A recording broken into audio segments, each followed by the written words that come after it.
वालेकुम अस्सलाम। जनाब क्या क्या रेट है जाल के? यार बजीरी का रेट है आज का 4-5 का। इसके अलावा क्रीम कॉकटेल ले रहे हैं फुल 4,000 रुपये के, पल फुल ले रहे हैं 3200 रुपये के, ग्रे फुल ले रहे हैं 2700 रुपये के। और आजकल फिशर की भी डिमांड दोबारा से आ गई है। फिशर वगैरह ले रहे हैं 2,000 रुपये में फुल ले रहे हैं, 1800 रुपये के पट्टे ले रहे हैं।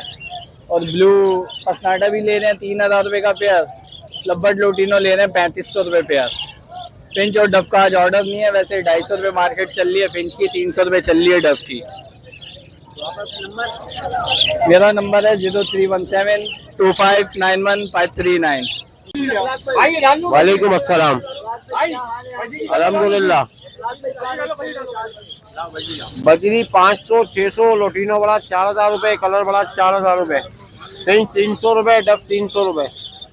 कॉकटेल का कोई ऑर्डर नहीं है भाई। मेरा नाम है इखलाक अहमद। 0300822147 मेरा नंबर है। किसी भाई के पास 150 दाने हो तो वीडियो शेयर करा के रेट ले लें, इंशाल्लाह राइडर भेज देंगे। आज तारीख है 22/10/2023। बहुत शुक्रिया। अस्सलाम वालेकुम।